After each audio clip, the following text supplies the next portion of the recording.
حالت حیض میں بیوی کے ساتھ ہم بستری کرنے کا کیا حکم ہے، اور اگر کوئی بندہ لا علمی میں ہم بستری کر دیتے ہیں تو اس کے حوالے سے شرعی حکم کیا ہے، اور یہ جو حالت حیض میں کوئی بندہ اگر ہم بستری کر دیتے ہے تو اس ہم بستری کرنے کی وجہ سے عمل ٹھہر جاتے ہیں، تو وہ جو عمل سے پیدا ہونے والا بچہ ہے تو اس کا شرعی حکم کیا ہے، اس حوالے سے بھی انشاءاللہ بات کروں گا اس ویڈیو میں۔ سب سے پہلے آپ یہ بات یاد رکھیں، قرآن مجید میں واضح طور پر دوسرا پارہ ہے سورہ بقرہ ہے، یہ موجود ہے۔ اللہ رب کائنات نے ارشاد فرمایا قل هو اذن فاعتزلوا النساء فی المحیض، فرمایا کہ میرے محبوب آپ ارشاد فرما دیجئے، ان کو بتا دیجئے کہ یہ جو حالت حیض ہوتی ہے یہ ناپاکی کی حالت ہوتی ہے، اور فاعتزلوا النساء فی المحیض، اس حالت میں عورتوں سے دور رہا کرو، ولا تقربوہن حتی یطہرن، اور عورتوں کے قریب اس وقت تک نہ جاؤ کہ جب تک وہ پاک نہ ہو جائیں، ان اللہ یحب التوابین ویحب المتطہرین، بے شک اللہ رب کائنات توبہ کرنے والوں کو اور پاک و صاف رہنے والوں کو پسند فرماتے ہیں۔ اب چونکہ قرآن مجید میں واضح طور پر یہ حکم موجود ہے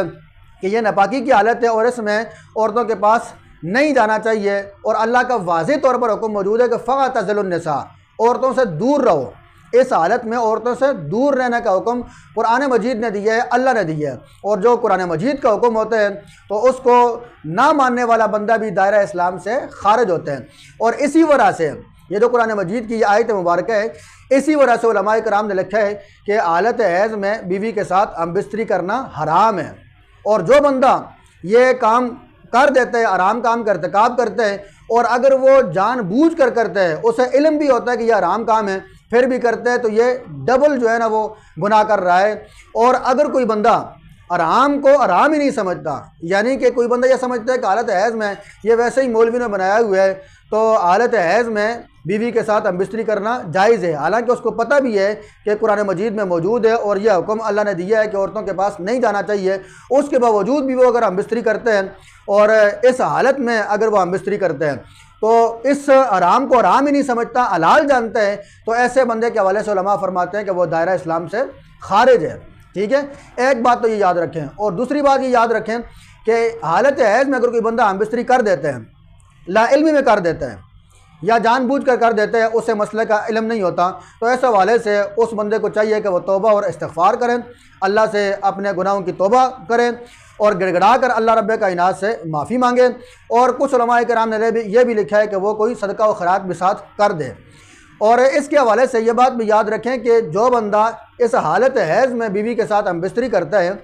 تو اس ہم بستری کرنے کی وجہ سے اگر حمل ٹھہر جائے تو اس حمل سے جو بچہ پیدا ہوگا، اس حمل سے جو بچہ پیدا ہوگا وہ ولد الحرام ہوگا۔ کیا مطلب؟ یعنی وہ حرامی بچہ ہوگا۔ اور اسی حوالے سے نبی علیہ الصلوۃ والسلام نے ایک حدیث پاک میں ارشاد فرمایا نا کہ میری اولاد سے صرف 3 بندے ہی بغض رکھیں گے، پہلا وہ بندہ ہے کہ جو حیض کے دنوں کی پیداوار ہے، دوسرا منافق، اور تیسرا کہ جو پکا حرامی ہے۔ اب جو بندہ حالت حیض میں بیوی کے ساتھ ہم بستری کرتے ہیں اور اگر اس عمل سے بچہ پیدا ہو جاتا ہے تو ایسے بچہ کے حوالے سے حضور نے فرمایا کہ وہ میری اولاد سے کبھی پیار نہیں کر سکتا۔ خیر یہ بات تو میں نے